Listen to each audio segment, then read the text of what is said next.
Hello, everybody. Andrew Nicastro, chief streamographer and family member to many veterans, alongside my two amazing hosts. Hello. Dave and V. Hello there, amazing people. And so this is officially our first episode of Season 2. This is our 13th episode. We've done 1 year, and this is our first episode coming outside into our new year. There's something cool about saying Season 2. Season 2? Season 2. Right? And we Now have we're a seasonal. special one, I think. We got a always special have one but today. this one's really special. And a quick shout out to Donna, huh? Episode Hey, 10. Donna. Our friend Donna has connected us with this episode and this amazing person we're about to meet. She was episode 10, and she just loves to connect in all the different ways she healed this community that she's healed. She's connected these two communities. So we're very excited to, one, I want you to do your call for action, and then I'm really excited. I'm jumping ahead to want to introduce this gentleman. So just as a friendly reminder, now that we're starting Season 2 here, our mission is to bridge the gap and quiet the stigma of the PTS and the mental issues that veterans walk with every single day. And we do that through relationship building, education, and storytelling, which is where it all started for us with episode number 1 on Season 1. And we are doing that this month by interviewing the very special Matthew Currin. Hello, Mr. Currin. Is he there? Do we see him yet? You don't need to see me. I'll stay in the background for a bit. No, hey, hello. How are y'all doing today? A retired Marine helicopter pilot, just one of the things this man does. And so we get to learn a lot about this gentleman. He has the same heart we do. He doesn't want one veteran to hurt themselves, to take their lives. He has a heart for the veterans. He has a whole community based around this and this communication and platforms to connect and just keep us intertwined so we can integrate back into the civilian world. Matthew, tell us, we'd like to start usually in the earlier years about Matthew Currin. Who is Matthew Currin, and where did he come from? I see you're wearing a shirt to kind of explain it. Yeah, loud and proud, right? North Carolina Tar Heels. There we go. So, yeah. You know, I'm Matthew Currin from Raleigh, North Carolina is where I was born and raised. Is good upbringing. I have wonderful parents. I just got done eating lunch with them. They came through where I live now in Winston-Salem. Ate lunch with them. It was great. But I have two brothers, older brothers. And yeah, we grew up in Raleigh, big sports family. My dad was a great man, great baseball coach. We grew up, we were all a three-sport family. You know, back in the day when you did three sports, football, basketball, baseball. Went to college to play college baseball at University of North Carolina at Greensboro. Met my wife there. We'll talk about, you know, that story and everything. It's actually a great story, but yeah, so that's where I grew up, you know, Raleigh and then in Greensboro, pre-military. But it was a great upbringing, wonderful, great family, very supportive, and yeah, a part of what made me who I am today, for I sure. don't want to spend too much time on this, but what'd you call us New Englanders up here? Yeah, right. What did you guys call us back in the day? You have a name for us. I just call you Northerners, you know. I mean, I wasn't like want- Yankees. I want or- to officially say he's got a wicked cool accent. Oh, it's wicked cool. Yeah. You have an accent to us. It's Southern. It's country. Do you hear Southern. ours? yeah, I heard the Southern, you know, Southern. That's the way it come out for me. Southern. I love it. Southern. All over the place. I So. lived in Virginia for 7 years. I love the South. I just love the difference of accents and personalities. And there was always something about the country boys and the Yeah, Northeastern I boys. lived in Georgia for 3 years, so I get that. One of my good friends that I work with, where I work now, he says, "Let me go get the car." You know. Most of our viewers are from the Northeast, so Yep. they're going to see this and hear your accent. They think we talk normal, so. Yeah. I'd like to talk about that time where you were at North Carolina and how you met your wife. Her name is Tisha, and do we have some photos to Yeah, kind of let bring up me- that part I'll of take care his of that. life? And Let me pull Matthew's that going to up. look and kind of talk us through. Is anyone a romantic out there? Anyone a romantic? Talk about this photo. I'm a hopeless romantic, believe it or not. You know, even though I was a Marine and I was a killer, you know, I was a hopeless romantic. Yeah, I'll start a little bit before this picture quickly, but then I'll get there because it's a true story. You know, I said I played baseball, so I'm standing in the dugout. It's my freshman year of college. And I'm standing, I was a catcher, and I'm standing by my roommate. He's a pitcher. And this group of girls walks into the stadium where we played, and I hit my buddy Andy, and I was like, "Hey, you see that girl?" I said, "I'm going to marry her." And he goes, "Ah, be fine." Quite And the ladies' man over here. he's from Rochester, New York, and all that. But he's like, "Ah, whatever. You say that about all the girls." I'm like, "No, I'm going to marry her." Look, I did not speak to her. I would see her on campus. I mean, I stared at her most of the game. I did not see her. I would see her all over campus. I did not speak to her until the next year. And I saw her on campus. I was riding my bike to class. I saw her on campus. I looked at her, and I met up with my other roommate, Brad, and we're walking out of the gym area. And I was like, "Man, there's this girl on campus. I'd really like to meet her, really like to talk to her." And I'm like, "Brad, there she is." And he goes, "You got to be kidding me." He said, "That's Tisha. She's my lab partner." They were both in nursing school. That's awesome. Yeah. And so we I got introduced to her that day. That night happened to be big rivalry. It was the North Carolina Duke basketball game. He was dating her roommate. And so they came over to our apartment. Yeah, this is meant to be. They came over to our apartment, and we started dating hot and heavy from that point on. So what this is this picture is I'm at officer candidate school. You know, I'm a Marine Corps officer, so I go to officer candidate school. This is the summer between our junior and senior year, and me being the got to make a big scene, got to make a scene about this. You know, think about this. A lot of people make a scene nowadays. Back then, it wasn't such a big deal, but I made a scene out. We did the parade. Graduation parade. They came up. My aunt owned a jewelry store, so the week prior, I was at OCS for 10 weeks. So this was going into the 9th weekend. I called my aunt and said, "I need a diamond ring. Can you get me one?" She said, "Absolutely." So my parents brought it up. I went to my platoon commander and asked him, requested to talk to him, and told him my story, you know, what I wanted to do, and asked him if he'd be a part of it. And he's like, "Oh, yeah, absolutely. This is it." Chivalry is not dead. No. To the women out there, we need a hopeless romantic. It is not dead. It's still there. Yeah. So we did the parade, and we, as a platoon, we went to turn in our M16s, and then you can see, like, there's tents behind us. So we're over by our tents, and it looked like our platoon, we had a really close platoon. We went from turning in our M16s over to the tent together, and we all got together, and it looked like we did it on purpose, so parents could take pictures of us. You know, big group, we're all in a group. Parents are like, "Ching," you know, taking pictures. Well, you can see right behind Tisha, that's my friend Chuck Brewer with his arms crossed. He was in the Marine. He had maneuvered her up front. The platoon commander walks up and says, you know, "Candidate Currin, report to me." Everybody stood up and said, "Candidate Currin, report to platoon commander as ordered, candidate." And I was like, "All right, candidates, carry on, candidates." And I got up, walked in front of him, saluted him, and he saluted me back, and he stuck his hand out, and he's like, he gave me a little talk to. He's like, "Congratulations, it's great that you're doing this. Good luck with this." And then he goes, you know, "Candidate Currin, carry on." And I said, "Yeah, all right, sir, carry on, sir." I did an about face, dropped to a knee, and she was right there. And those two ladies that are in there, Currin. Oh yeah, charismatic Currin. Wow. those two ladies in there, we have no idea who they are, but they're all. Well, they're all in the mix. They're Living, yeah. They're the aunties. How long you been married, Matthew? Yeah, so coming up on 29 years, we've been Good together for you. 31. Congratulations. Beautiful.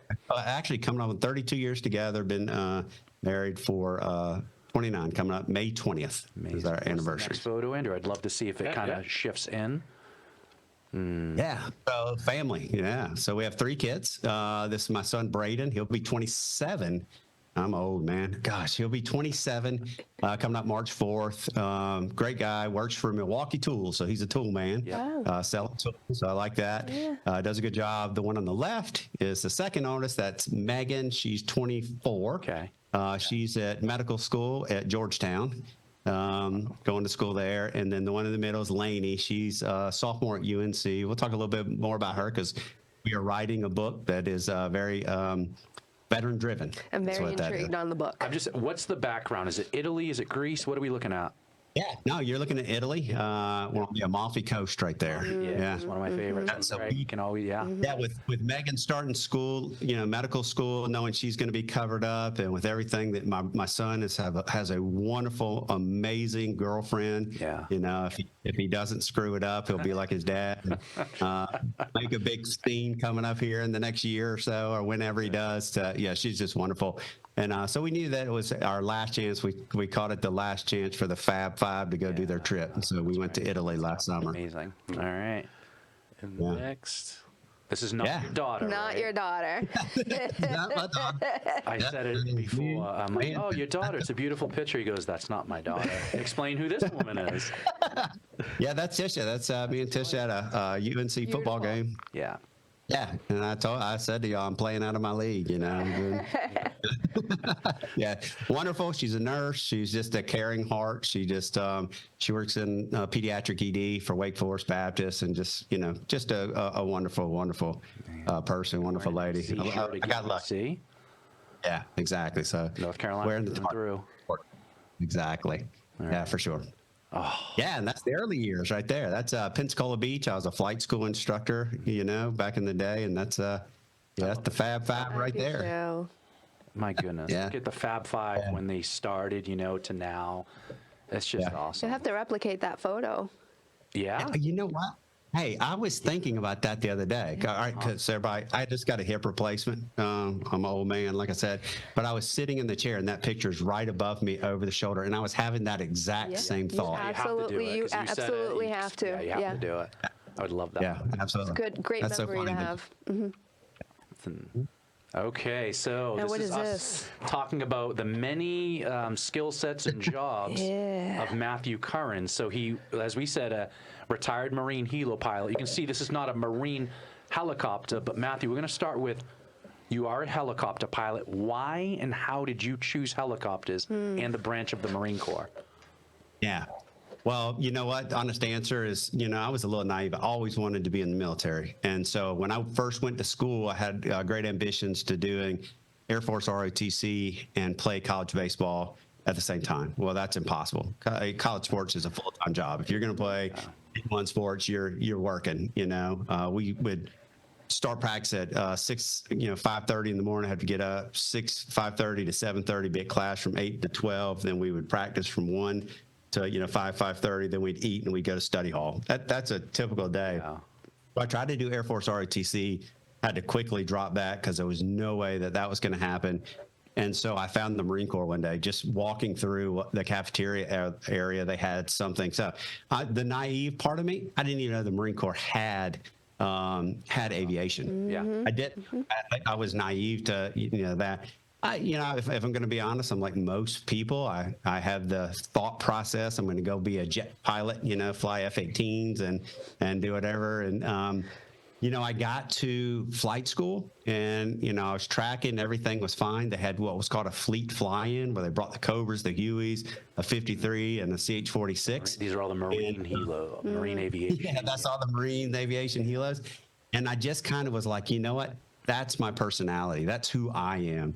And I was tracking, everything was going good. I had the cut to put in for jets, but I didn't. I put in for helicopters. Wow. And because I just felt like that's where I belonged, and that was who personality. I like what you said, Matthew. Like you literally saw the Marine helicopter aviation, said that's my personality. Yeah. I've never heard it like that. Yeah, I feel like when you just know, right? Yeah. He said it. He knew he always wanted to be in the military. Yeah. And my question is, what is the distinction? What was it about the helicopters? What was it that met your personality? Yeah. So I'm a pretty laid back. All right. So look, you always heard, like when I was in college, is to be a pilot, you got to have a math degree, engineering degree. You got to be on the smart side of the technical side of it, right? Well, I have a degree in psychology. That's what I have a degree in, my undergrad. I also have a master's degree in counseling as well. But that's who I was. I was a people person, so I love working with people. When I went down and I met, when I met the 46 people, the 46 pilots, and I met the 53 pilots and crews, I saw that they were interacting in a crew of 4. And I'm like, well, I like that, rather than sitting in an F-18 by myself. I like that. And a lot of the personalities of the jet guys, they're very type A, they're very individuals. And there's nothing wrong with that because you have to have that in that, track. But that wasn't who I was personally. I was a crew. I was a people guy, and so that's kind of really what made me decide to do it. That's amazing. Yeah. I love that. I've never heard it put like that, and that's. I am more of a personality of a helicopter and a crew and a team. I get that as an infantryman. Like when in the infantry school, when I started seeing all the guns laid out, 50 cal, Mark 19, 240, 249. I'm like, I'm an infantry guy. I know that's my personality. Well, I knew my personality, so it's just pretty straightforward. I totally get it when you say it like that. Yeah. So we know why. I feel like we should pull up that picture again. Yep. Got you. All right, tell us about this helo and how it connects to your Marine Corps personality and the helos you flew. Yeah, so I went, and there'll be multiple pictures of this, but I went from a Marine Corps helicopter pilot, so flying the CH-46, to flying the V-22 Osprey, to being a flight school instructor in helicopters, to getting out and flying for air medical. And then once I flew for air medical, I was in the right place at the right time. Somebody walked into a shift I was on, and they said, "Hey, Team Penske, NASCAR team, and NASCAR Indy team, they're looking for a helicopter pilot. Would you be interested?" And I was like, yeah. And so that was, I'm going to work for NASCAR? yeah. So that was March of 2017. And so by April 1st, I had been hired by Team Penske. Fly with just the other pilot he's a 32-year police officer for Charlotte, Mecklenburg County down in Charlotte, North Carolina, and just an amazing person. Again, it comes back to the people. He and I are such good friends. But yeah, I started flying this helicopter. Our job is to take people in and out of NASCAR and Indy races. Is it also Roger a team Penske in this drivers. helicopter? Or Yes, how many people? Penske. That's okay. So we can carry 2 pilots are up front, and in the back we normally carry 4 in the back. Okay. Yeah, it's a VIP transport aircraft is what it is. All right, Okay. that's unbelievable. Andrew, next photo.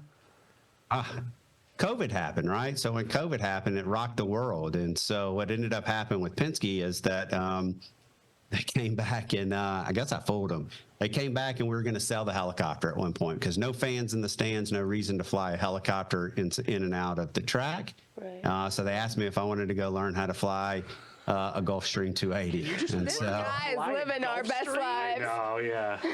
Does it translate so, helicopters to Gulf? Like, how does that even work? So I went and did some training to get myself up to speed flying fixed wing again, and because all naval aviators are fixed wing pilots, so I went and did extra training to get myself up to speeding because it had been a long time since I'd flown fixed wing. So I got a fire hose of flying fixed wing, and then went and started flying this puppy right here, the Gulfstream 280. Yeah. In fact, So we support again with this job. We support. We support Penske Corp, Penske Automotive Group, Penske Trucking Logistics, VIP Movement, Penske. I fly Roger Penske a lot inside of this. It's all those different things there. So great company, great corporation. Just I couldn't say anything better about the way things are and the way things are run. And Roger Penske, the reason Roger Penske is who he is because that's who the man is. He's just an amazing person. Yeah. Really And you neat. know how rare just to have that fiber of a man with a character. Yeah. And that's what you're saying he is. He's a man's man and good man. It's very. He can meet you. He can meet you 3 years ago and walk in somewhere and not have seen you, and he will know you and your name. It's That's the type of man you want to work for. That's right. Yeah. Yeah. very inspirational. Yeah. Is it Hard the worker. Osprey picture? The Osprey is one of my. Hey, that's that's me. That's flying air medical, and I was sitting in the helicopter, and I was waiting for the crew. The helicopter's actually out there, spinning above me, and I'm waiting for the med crew to come out and bring a patient, and I just turned the camera around and took a picture and sent it to my family. So, Dad's at work. Dad's Dad's at work doing his thing. I'll tell you a funny story. Yeah, funny story, right? So I go back. I got out of flying a little bit because I worked in the V-22 Osprey program after I was medically retired training. And so I called my wife. So I landed. It was my first flight and patient flight. And I land on top of Wake Forest Baptist Hospital. And I call her because the flight path back to our base at Elkin was right over my house. And I was like, hey. I was like, what are y'all doing? She goes, well, Braden was in 9th grade. She goes, I just picked up Braden from high school, from his school, and we're going home. And I was like, okay, cool. I'm getting ready to take off. I'm jazzed up. I'm getting ready to take off. I'm going to fly over the house. And she goes, Matt. And I'm like, yeah. And she goes, the flight suit doesn't do anything anymore. And I'm like, what? Are you serious? But not for her. Are you kidding me? That's what she said. That's what she said to me. But guess where she was standing when I flew over the house? In the front yard. That's all of us. Not waiting. You saw her looking. That's all. You never Exactly. did. I come screaming. I scream over the house 200 feet. I drop down. I yank it around and I love circle the house a little bit. So yeah. So great story. Yeah, it was funny. The kids must love that. Oh, that's dad's a my pilot. dad. Yeah, my dad's That's my Actually, dad. all day. One of the cool things I was able to do is I was actually able to, Braden's been flying with me a couple times. Lainey actually got to go flying with me. Megan, she was always too busy. So unfortunately, she didn't get to go fly the helicopter with me. So I had to make that happen. Wow. But, All right, Andrew, I think this is the Osprey coming. Are we waiting patiently here? Not yet. No, not yet. that's the EC-130. That is, taking a patient into Wake Forest Baptist is where I'm landing it there. And I love that job as an air medical pilot. It was really one of my favorite things. I did that for 6 years. Wow. And I did 659 patient flights. And I always talk about it because, I watch people wake up in the morning and, it's a normal day and they have a car accident. And here I am landing on the highway with my med crew. Picking them up or picking them up from a hospital. That's right. It's your way of saving lives. From the military. That's so to this. inspirational. Yeah. You So 659 patient flights. Watched a lot of people's lives change on a dime. right. Yeah, it was. We could do a whole show on the stories. That's what I was waiting Yeah, for, because now we get into some military talk. yeah. So That's the you talked V-22 about Osprey. OCS. You talked about going through the basic school OCS, and now we come to this point where you are starting something from scratch. Yeah. So tell us about how this came to be and what this is. Yeah, so this is the V-22 Osprey. This is the second helicopter I flew in the military, and I started flying that. I got board selected, so I was one of the first pilots to get selected in the Marine Corps to be one of the fleet pilots. They had already brought in a good group that were already there in training, but I was part of the first. Now it's time to ramp up the fleet. I was one of the first three. It was me and a time Lieutenant Colonel Heckle. He's now 3-star general in the Marine Corps. And then a guy he was a captain, became major right after Larry Washington and me. We were the first three to get pulled into the V-22 there for that group of fleet pilots. And went and started flying, and I was going into the second squadron of V-22s. I was slated up for Lieutenant Colonel. I was slated to be one of the first West Coast COs, and boom, I got medically retired. So, What does an Osprey do? Tell me you're the pilot of an Osprey. What does that bird do? yeah, so you're seeing it right there in airplane mode. So it basically takes off like a helicopter and transitions into a airplane. So there's things on the end. They're called nacelles. They rotate up, rotate down. Okay, amazing. That's what I was wondering. How does that even happen? It goes straight up like a helicopter and takes off like a plane. Isn't that amazing? Yeah. Just And so, and it's a great aircraft. Just having a little issues right now. If you watch the news and everything, it's always had a bad reputation, but it's a good aircraft. And it's troop transport. The job is to troop cargo, get people in and out of the infantry, get people in and out of the zones, and it can do it in a more faster, rapid way. Obviously, because you're flying this airplane instead of a helicopter. Right. So you can almost double the airspeed that going to and from and distance. So that leads us to kind of what you did in the military. We know that you flew certain aircraft, but what were certain missions that you were a part of? Yeah. Where'd you go? So, what were you a part of? So maybe some of the people that are listening, I'll start early on. So 1999, I got to my squadron in 1997. And so I was in HMM 365 on the East Coast and flying the CH-46 that you saw there.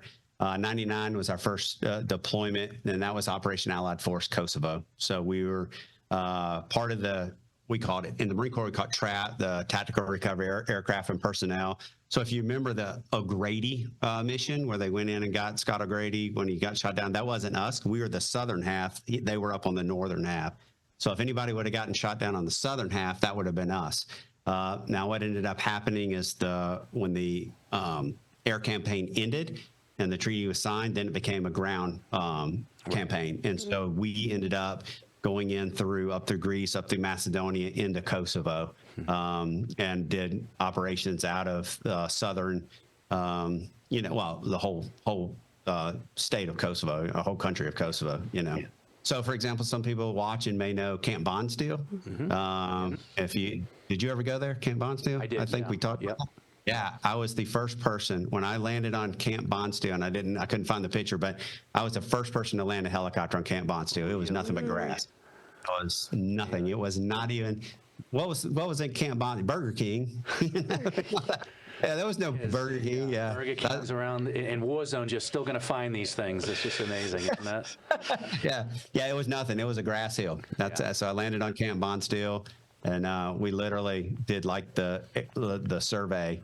Took a team up there, and they set a perimeter, and they did the survey. It was 2 helicopters full of people, and they did a survey, and they're like, "Yep, this is a good spot," and they turned it into what it is today, Camp Bondsteel. What's amazing is that air gets there first. You think sometimes that the ground troops get there first. In some circumstances, the ground troops go in, take over an airfield, but in some of these circumstances, like you said, air will get there first and provide, hey, this is a good spot to start something, like a Camp Bondsteel or a base. So is that where air communicates to ground, and then ground comes in? Constant communication, I imagine, yeah.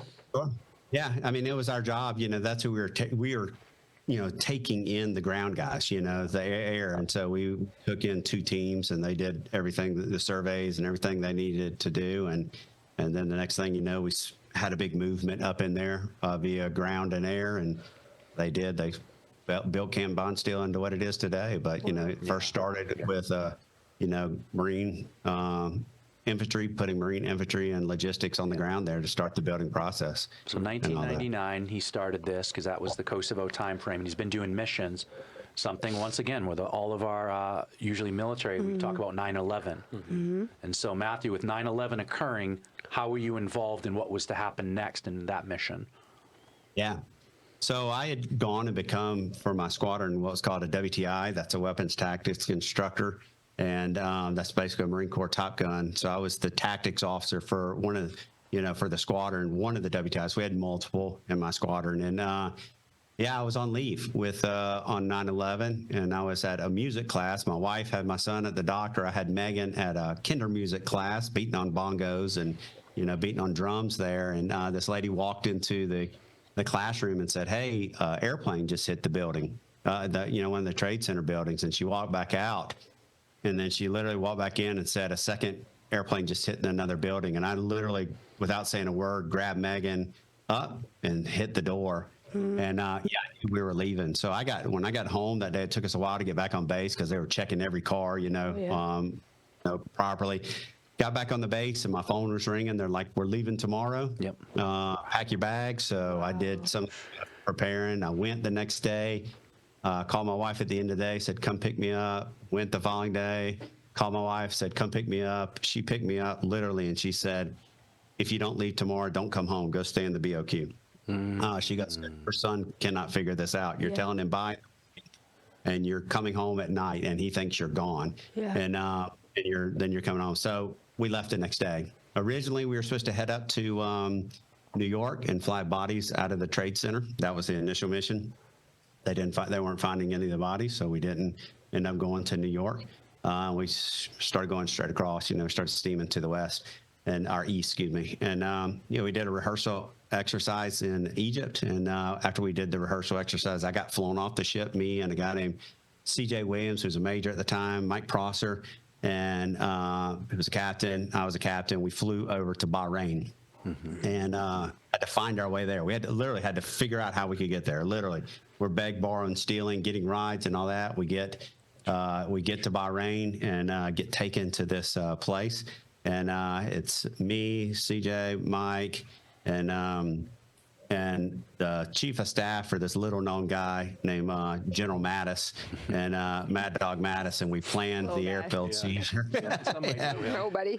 You might know him. You might know him. But we planned the airfield seizure of how we were going to enter conventional forces. Obviously, the special forces were already there, but conventional forces into Afghanistan. We did airfield seizure called the Southwest Desert Airstrip, Camp Rhino, and then we did the airfield seizure of Kandahar, and we did combat operations out of Kandahar, 2001, 2002. Wow. There. Amazing. Wow. You know, it's so incredible how, I mean, we all know how important of a moment 9/11 was, but hearing all these veterans' stories and how it's just, it attaches all of you so tightly together. It really is just so profound. Hearing how 9/11 just brings you all, it's almost like I can track where you were, now where Matthew was, based on 9/11. Right, and here's the air story, like so connected by Kosovo and Bondsteel, as that was a part of the world I worked in, and then as he's, I mean, talking initial invasion, 2001, 2002, in Kandahar, places I would later step foot on. Right. But it was already set up, and he had the initial, missions of help set that Setting up, it bring up, conventional forces, but later on forces to come He on. laid the path for us. Yeah. Absolutely. Absolutely. I mean, we did the airfield. Special forces weren't there. They rolled in on us after we got it all secured and, set the perimeter and all that. And so, that's something that's pretty cool, but to think about what it is nowadays, compared to what it was. I mean, when we got there, there was still a bomb crater every 50 yards down the runway. It's a question that I feel people would want to know. You're in an aircraft in a terrorist type area because it's Al Qaeda, it's Taliban. We don't know what's going on. Afraid of incoming, anything like that? Afraid of the RPGs? Any fear while you're in the air? Yeah. Oh, absolutely. I mean, that was obviously the RPGs and the surface-to-air missiles were the big thing. Believe it or not, when we got there, they had a mosque, that overlooked the airfield. Up in the airfield, there was a Stinger missile sitting up in there. Nobody happened to be there when we did it. But think about that. One of our Stinger missiles and all that, all kinds of weapons, all kinds of stuff, around the airfield. But that was that's the main thing you're worried about. Small arms and obviously we're flying down low. Air on the ground, we're always hyper vigilant to what the enemy and what they're bringing is.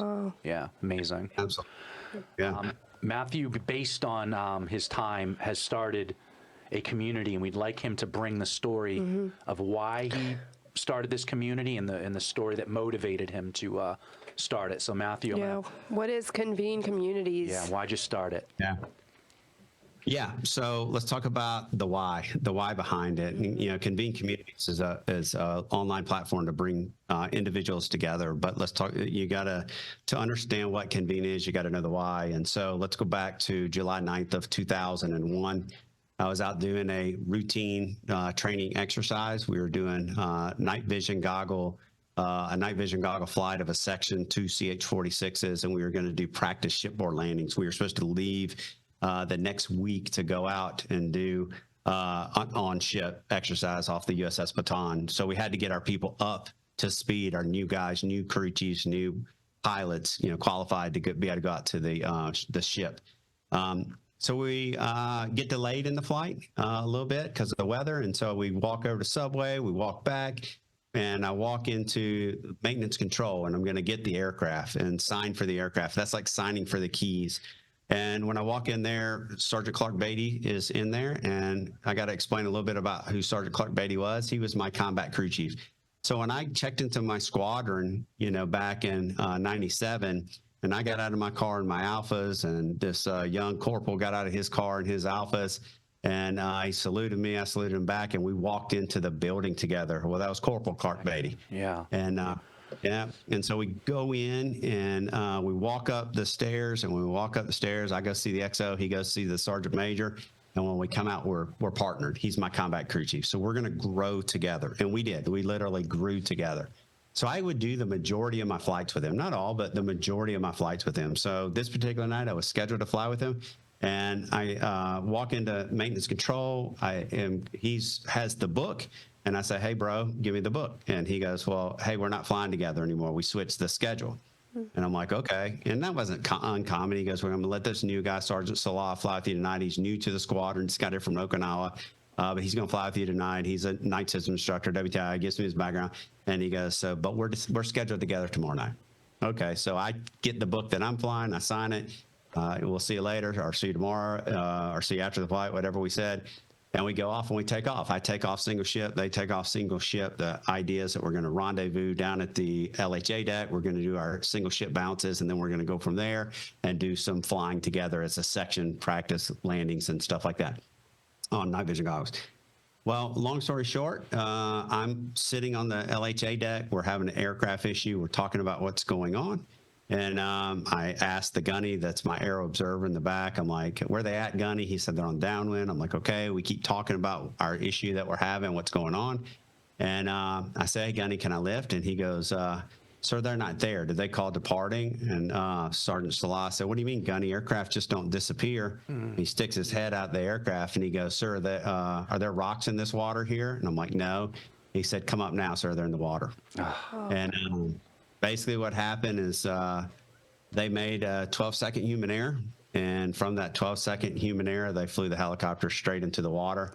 And there we were. Next thing you know, I'm in there. And the next thing you know, I'm the on-scene commander for a mishap of my peers. Andrew, do we have photos to kind of honor? Yeah, Sergeant they might not be in the Beatty? proper Sergeant order, Clark. but just bear It's okay. with me. We'll kind of get through them.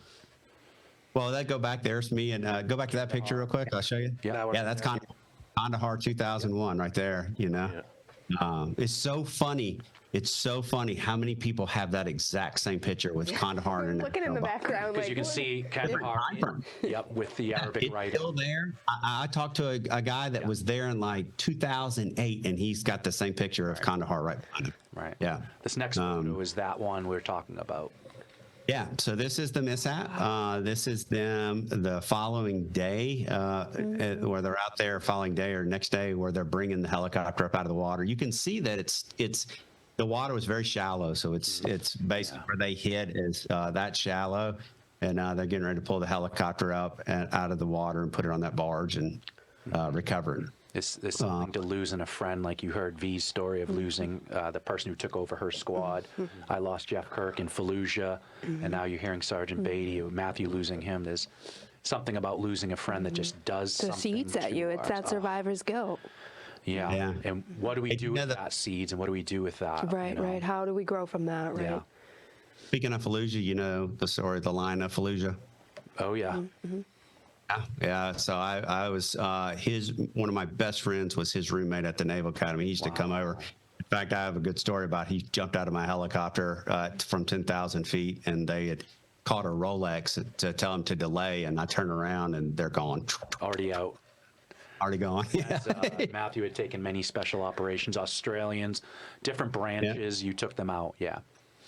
Yeah. He was a good guy, but yeah, just great people. But yeah, he lost his life, over there in Fallujah, leading crews. But so this, back to this is, I actually sat out there on the LHA deck and watched them pull the helicopter up out of the water. What I found out was a day and a half later, I found out that what caused this mishap had happened in another squadron a year and a half prior.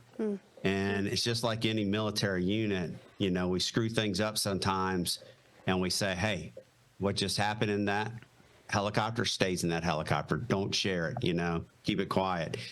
And, we do that unit to unit where we keep it inside of our unit. We don't share that information with others. If they would have shared that information of what caused that accident a year and a half prior, it would have been impossible for this mishap to have happened. It was literally a 2-minute fix. Unscrew one bolt, screw another one in, to turning red cockpit dome lights from a single toggle switch to a dual toggle switch. What they did is they accidentally turned on the red dome light, and you know what happens with night vision goggles with red light. It shuts them down, it blooms them out.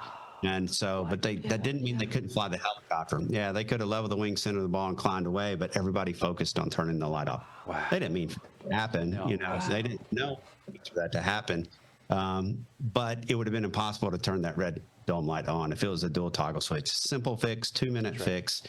So I made a promise to Clark Beatty when I was sitting there watching him pull this helicopter out of the water that I would go forward in life and really make it my mission to help others avoid human error and avoid making the same mistakes over and over and over. How about that? It's So- a promise. That's the seeds right there. Yeah. A promise. I will That's make your sure purpose this now. doesn't happen. That's your purpose moving forward. That's yeah. right. Yeah. Andrew, you have more photos to kind of scroll through, and I know there's a picture of Clark there too. There's the This is Pat. We lost 3 crew chiefs. The 2 pilots survived. 3 crew chiefs in the back survived. Sergeant Beatty, that was my guy. Sergeant Lane had just gotten there from HMX-1 from the President's Fleet, and Lance Corporal Hughes, he was brand new to the squadron. So, again, those 2 are no less important than Clark Beatty at all. It's Clark Beatty we were tight. I've never seen and we lose so many people in the military, unfortunately.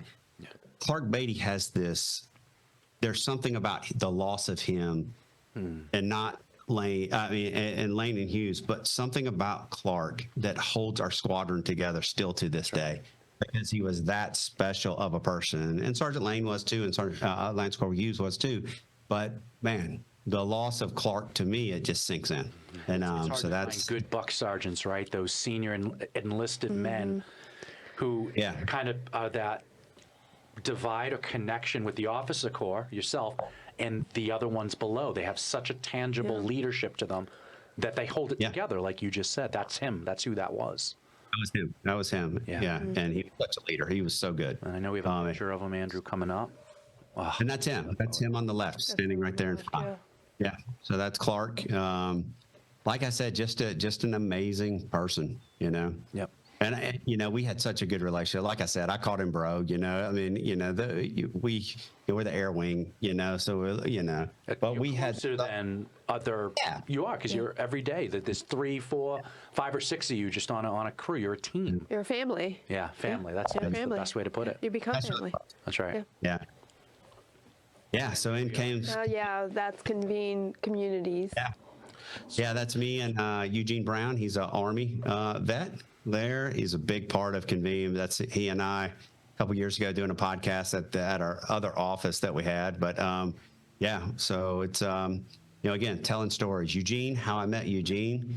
Yeah, he has a wonderful story. He's a friend of mine called me, who was a civilian friend, but called me and said, "Hey, you got to meet this guy." He just picked us up in an Uber. Eugene was driving Uber. So he and I connected. We became best friends from then. And literally COVID hit. He's like, well, I can't drive Uber and drive, do, this. And so he started trading stocks again, at day trading. He turned 5,000 into 3 million. Oh my goodness. And so Never heard. Never heard. Exactly. So he teaches people on Convene. One of the things he does is teaches people how to trade stocks on the platform. Wow. And But great guy. Listen. speaking of Convene, so with the mission of, would you say, reducing human error? Yeah, I How mean, does ultimately. Convene do that? So here's the deal. So I used to just go out back in the day and I would work corporations, business to business. And so I worked with Boeing, Pacific Gas and Electric, Duke University, Duke Energy, Tyson Farms, a bunch of companies speaking. And so I was actually at Duke University speaking. And when I was there, and I'm there to talk about time critical decision making, how we make decisions, how we learn, how we, over time, we learn how to do our job better. Like when I first became a pilot, I wasn't a great pilot because I didn't know what the heck I was doing. But over time, I became a better pilot. I use the example all the time, like learning how to drive a car. When you first learn, you don't know what you're doing. So if you've ever taught your kid how to drive a car, that's a stressful thing, right? Going through that right now. Yeah, you are. Go ahead. But I'm there teaching at Duke. And I'm using my experiences, aviation experience. I always start out with the Clark Beatty story. That's the first part. If you ever come see me speak, you're going to be in tears. You're going to be crying because I'm going to be crying. It literally gets very emotional to me. Well, I make that connection with the audience. And then, over the time I'm talking about this, time critical decision making, team communication, crew resource management, how you work in a trauma center, how you work in a helicopter EMS, all those different things. After that particular day, I had a line of people that wanted to talk to me. Do you know what?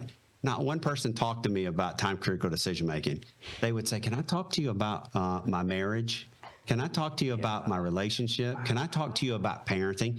So it's like us sitting around the table here and going, hey, look, I'm having this situation with my kid. How would you handle it? And you're going to tell me from your experience.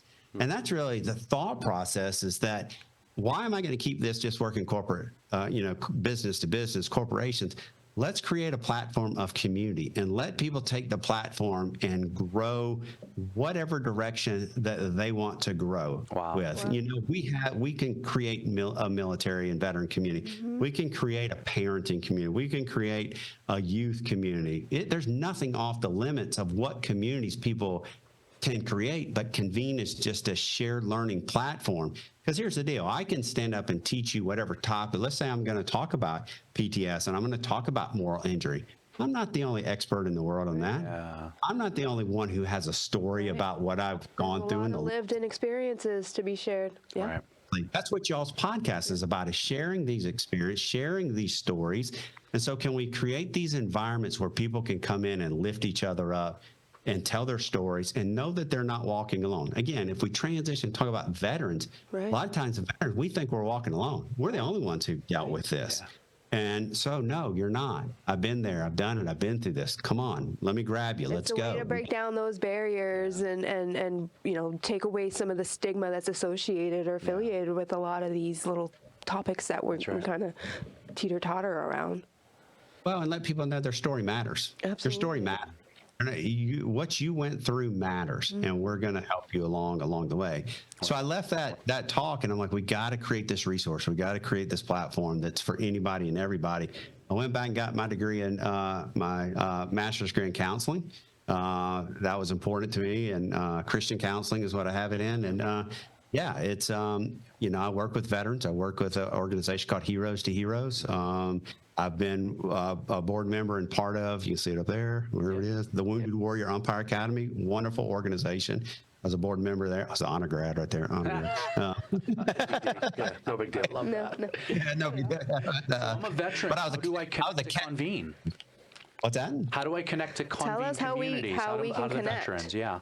Yeah, you can go on the site, convenecommunities.com, and on there up in the upper right corner, you can log in. If you're a veteran, there's military.convenecommunities.com.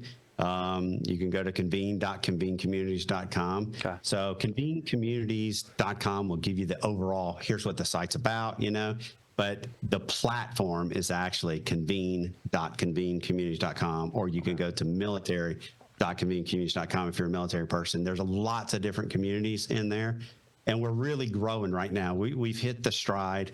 We're really growing. There's nonprofits that come in and sets up. There's a great organization, for example, out of Michigan that they've done stuff for our youth, and now they're taking what they've done for their youth, and they're now have created the model inside of Convene, and they're doing it all. They're going to do it all across all 50 states. Wow. So it's given them that platform to train the trainers and train their mentors to go out and implement all across the country. Amazing, Matt. So it's a different platform. Yeah. Yeah, it's great. Wow. Yeah. It's great. Yeah. And one question that kind of popped into my head was, so let's say you are someone that wants to go on there and learn. How would you, are you able to search for information? So let's say I'm a military veteran and I want to search for threads, or is that how it works? You can search for topics? Yeah, correct. It's, look, we're looking for organizations and groups. And the idea behind it is, if you're an organization or you're a group, this is a place where you can create a space for yourself. It just happens, it can fall inside of the military community. Like, you guys could take your podcast, for example, create a group, and then have your podcast inside of that group. Wow. Because ultimately the idea behind your podcast is to connect people, and let them tell their stories. So you could create a group inside that military community. The ultimate goal is that we create this amazing military community full of groups that is a resource inside of that group. So it does become searchable, all of those different things, but you join that community and you start looking for other communities. This is a community that we need to focus on. We really need to grow, and we need people to come in, create groups. It's free to come in and do it. There is some times where you do start paying if you're going to sell content and do all that. But if you just want to create a group, and the members are free. The people that want to create a group, you can create a free group in there. It costs you nothing, but it becomes a resource. So now we can say, hey, go over and see this organization. They focus on PTS, or they focus on moral injury. I'm getting ready to take a team over. Well, whenever things calm down over in Israel, I'll take a team through Heroes to Heroes of 5 veterans. It's a year-long program. We do all the training inside of a group inside of Convene. It's just my team. The only people that have access is the 5 members that I'm training. Right. So it could be as big as you want or small as you want. But we're doing all our training that we meet every 2 weeks, and we go through different things to talk about PTS and talk about moral injury and talk about just life skills and, what do we do to get back on our feet and stuff like that. So there's nothing off the table. Yeah. That's right. Wow, that's amazing. Love it. It's so up our alley, because that's what we're trying to do up here all over, but in the Northeast specifically is helping veterans create a community, right? Create a community so that veterans know where to connect who to connect with. We continue to provide resources each show. Here's another one. Here's another, and this is another one. Yeah, and it's something we've been talking about since episode 1, which is that veterans gravitate to other veterans, community support, to their community. And there's no better support than feeling like you're a part of a community. Right. And talking about the book that me and my daughter are going to write. Yes, go for it. Please tell us about your daughter's book that's happening right now. Well, but I'll jump into that. Okay. But before I do, it is about just that. It's about creating that resource, right? And so that's so important that we get these resources out there to veterans. And I don't have all the answers, right? I'm just one person. Right. You guys are doing something. Heroes to Heroes doing something. Wounded Warrior Umpire Camp. We could go on and on with these organizations. Mm-hmm. The collective. What if we had all those housed in one place where people go, we can go out to Facebook, we can do all this thing, but it's so disheveled. It's not focused on our military and veterans, right? So the key thing is that, we all have a story. We all have something to share. We have things that we're going through as veterans, So we want to bring people together. So my daughter and I have been on this thing. So to go back and tell the story, I asked my wife. I told you all the story about meeting my wife. Mm-hmm. I'll give you the first line in the book. The first line says, "My story begins on December 7th, 1941." And we all know what day that was, right? Mm-hmm. That just happened to be my wife's grandfather's birthday. So my wife's grandfather's birthday. So he basically, it goes back and forth between his story, my story, his story, my story. So these stories are paralleling throughout the thing. So my daughter's writing this book, and she's telling his story and she's telling my story. Well, he was in the Battle of AT Gulf. I won't give you the whole story, but his ship was sunk in the Battle of AT Gulf, and he basically is one of the few survivors off of his ship, the USS Hoyle. The story is phenomenal. It's crazy. It's graphic. It's all that. But he didn't talk about that until he met me. Think about that. That happened in 1954. Wow. I met him, and once I became a Marine, we formed this bond, and he opened up to me over 50 years later. So World War II, to this point, he's now sharing his combat experience. And people knew the story a little bit because, there was people just kind of knew, but they didn't know the details. They didn't know the graphics. They didn't know that he saw people getting eaten by sharks. They didn't know that. I'll give you one little tidbit. When they got the abandoned ship and he came up and he opened the door and he looked left and he saw his rackmate. And his rackmate body, they looked at each other, and his rackmate's body his rackmate was standing there. They looked at each other, and the top of his rackmate's body was gone the next minute. Wow. Right? These are stories you can't just share with anyone. No. So to have him share it with you, it's because he understood that you would truly understand the story. Yeah, we became... Wow. We were 2 peas in a pod. And so, we were really, really close. And so... And now you come up, and I'm growing up, and now enter the Clark Beatty story, and now enter me going to Afghanistan, and the stories from there, and the combat, and flying all that. And then he got diagnosed with PTSD. He got diagnosed in 2005. Yeah. 2005. Yeah, you know, him Years. sharing these experiences with you was a re-trigger for him. That's Unbelievable. Yeah, but he lived it. So now, again, the story's going back and forth, and it ends. Yeah, it ends. Pretty cool. What is the name of the ties. book? I'm intrigued. Oh wait, I haven't it's a named working it. title, right? Yeah, it's a working title. It's a working title. I had in my mind something about an unbreakable bond because he and I had an unbreakable That's bond. a great Really. title. I think so. Yeah. But it really talks about how we support each other, how peer to peer. You said it right. Veterans support veterans, and I'm not going to discount anything from any counselor who's out there doing great things for any veteran. No. But there's something to be able to look eye to eye, peer to peer counseling, no matter what that peer to peer counseling is. No matter It's common that thing. that's an addiction or whatever. But when I can look at you and you can look at me and we can do peer to peer and we can understand each other, you can break down the walls It's even that more. lived in experience. It's that lived in. Right. Yeah. So Matthew, we have a final call to action. You're going to look at the veterans that are watching this and that are going to hear this. What would you like them to know about this whole story, about Convene Communities? What would you like them to know? Yeah, if I had to say it, it's no, you're not alone, right? I think, when people lose hope in themselves and they think they're alone and they think there's nowhere up, we all have bad days. We all go up and down in life. Let's be honest. Life is not this bed of roses. It's not just this, it's going to be perfect every day. But when you hit those lows, you need to know you have community. You need to know that you can come together with people that support you. You might not be willing to go and shout from the top of the mountain, hey, here I am, here's my story. That's why we allow people to talk, anonymously inside of Convene and tell their story. But just know you're not alone. Know that there's people there that care about you, that love you, that want to see you live and fight another day, and that's really the key. And I'll say that to the people that are struggling, but I'll also say that to the people that are out there helping. Let's come together. It's time to come together and form a one-stop shop resource where we can, there's no competition when it comes to helping a veteran. There's no competition when we're trying to save a life. All organizations do things differently. There's enough of us to go around. So we got to come together. And if you're all in the same spot, you're in the same spot.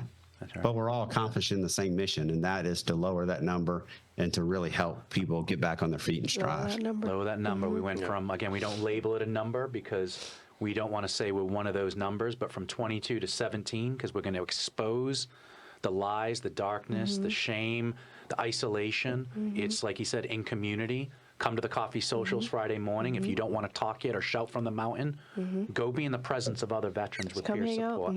Don't hurt yourself. Don't take your own life. We love you. We care too much about you. Connect with us, bridgingthevets.podcast@gmail.com. And just come connect with us. We're going to find you help, get you the resources you need. We care too much. This whole community cares too much. And we don't want one person to hurt themselves or take their life. Yeah, absolutely. Yeah. All right, my brother Matthew, that was amazing. Charismatic Currin. Oh, I'm telling you, I like that. Yeah. And we owe you a podcast. You're going to say at some point we're going to come on yours, is what you said. Absolutely. We're going to have you guys on. I'm looking forward to that, hearing y'all's stories, hearing your why behind why you guys do this podcast and all the amazing things that you do. Again, that's part of it. Can we help each other out? Through stories. Can we help each other? That's what we do. Telling our truth, yeah. All right, my brother. We'll talk soon. Thank you, Matt. Than's for having me on. Appreciate it. Much. Starting season 2 with a bang, yeah, that was good. Beautiful. I was speechless. I felt like I didn't. We got to collaborate. watch more than Yeah, talk. I like this. That was amazing. I was in awe. And I'll see everyone next month. All right.